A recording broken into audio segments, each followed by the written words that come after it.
Hi, Trevor here, Life Reflection Request. Thank you for stopping by.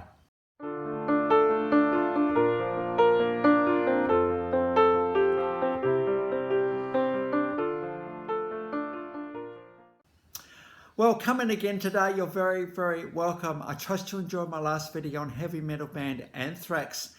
And we looked at that genre a little bit. We looked at how sometimes we need to bass the door down to make a point. And this is really truly what heavy metal does with the absolute force of nature that it is. Well, I know I was going to go on to Guy Sebastian next time, but I had a request from a guy called Stuka online. Thank you, Stuka, for this request. And we're going to go to 1983 in Vällingby in Sweden, 1983.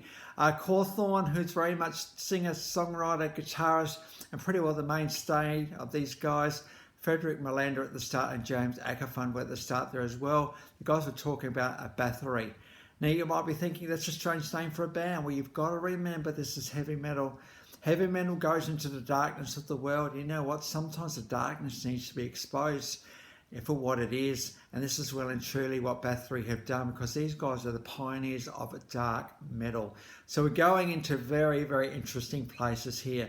I always like to look for the positives of any band that I go into, and there's some absolute positives in these guys here today. What categorizes dark metal? Well, it's extremely fast tempo and very, very heavily, chronically distorted lead guitar.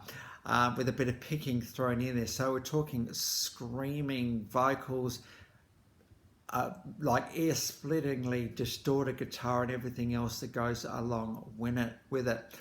The name Bathory apparently came from when Quorthorn visited the London dungeon and discovered the name of a very infamous person in London at that time, and sort of thought this is the perfect name for the band. Now, to set the scene for dark metal, we've got to think, first of all, get heavy metal in there. You know, you've got that in your head, screaming guitars, pretty big drums, and absolutely full-on screaming vocals bashing the door down of your ears. Add to that the stunning Nordic Scandinavian coastline, the remoteness of it, the wildness of it, the full-blownness of it, the danger of it, everything of it.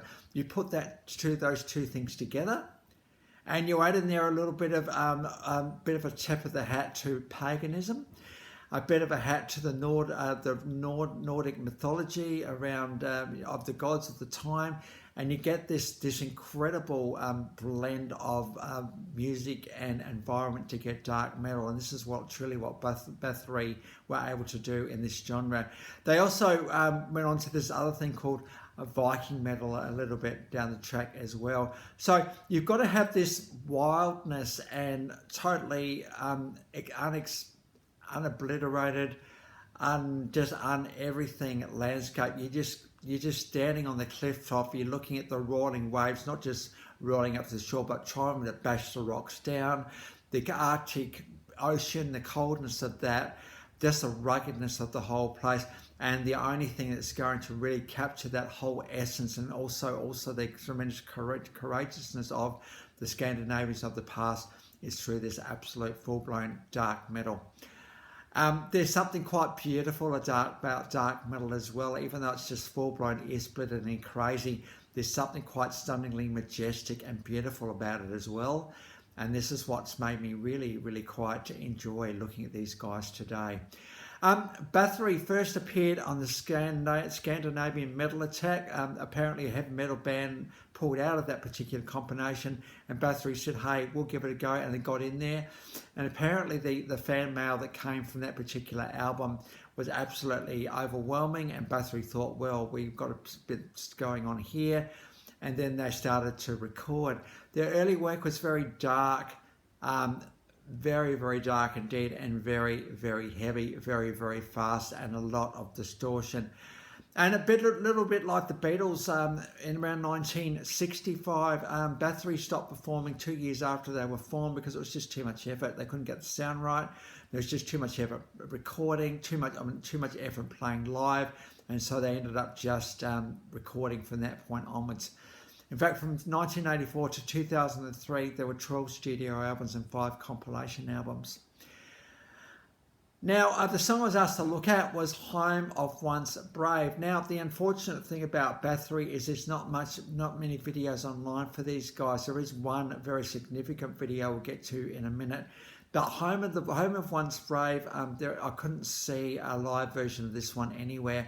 I could see a static clip from the album, but I thought, no, I wanted to get something live. And so, unfortunately for Quorthorn, he did die in 2004 with a heart attack. He was known to have some heart condition, and he was only 38 when he died. And he was such an influential figure in the world of heavy metal that there were a stack of tribute albums put out for him afterwards, just paying credence to this incredible heavy metal pioneer. And it's going to that tribute that I'm going to go through today. And so we've got an official, a live version of Once of Home Brave. This is a tribute band, and this is some pretty heavy stuff going on here. Again, as you listen to this song, you'll be thinking, well, I can't really take this. Well, hang in there. Imagine you're standing on a cliff top looking out over the Arctic Ocean of a rugged Scandinavian coastline, the crashing waves, the whole thing. This song is really trying to capture the whole essence of that, because what the song is about courage and strength of those gone by. Think again about the Vikings and the courageousness of them.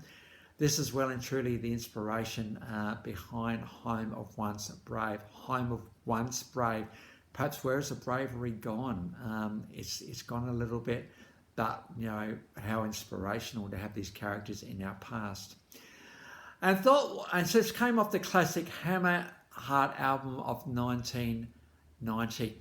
Now, what I've also done, because the lyrics can be a little bit hard to follow, I've actually got a link to the lyrics as well, and you'll get to see, perhaps as you listen to the song, have the lyrics up and just float between them, you'll get a general idea about where things are going.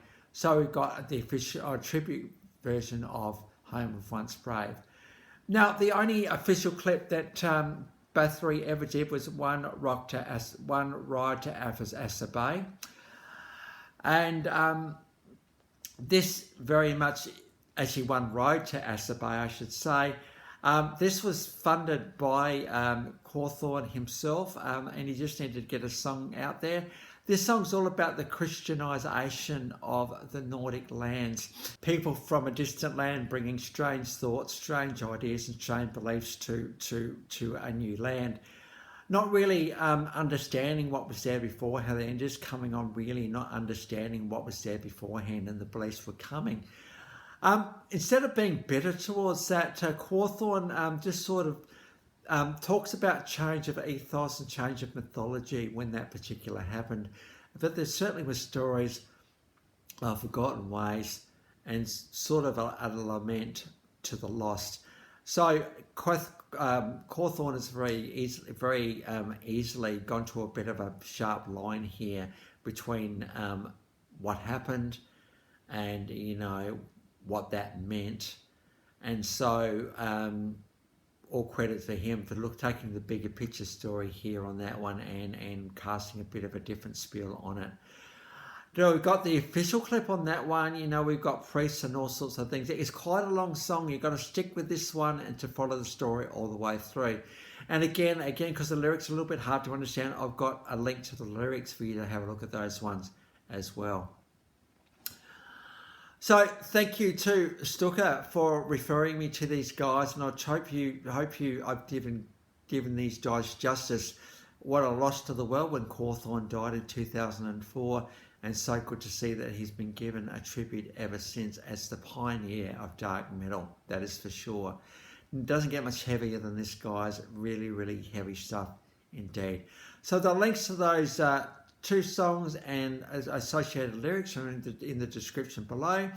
And quite fitting, we follow on from Anthrax, who were pioneers of thrash metal and speed metal.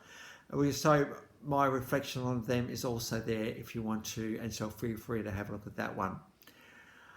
So the links, as I said, the links to all those are in the description below. Well, if you have come back for another one, or this is your first time, the Life Reflections Through Music, thank you for hanging in with me as I discover the band I never heard of. And as you can see, I am going to do my best to do these guys justice. Probably not, because heavy metal is just absolute force of nature, nothing short of that. So thank you for Stuka for this request today. Well, that's it for today. Next time we will go on to Guy Sebastian. So until then, I'll catch you around. Bye for now.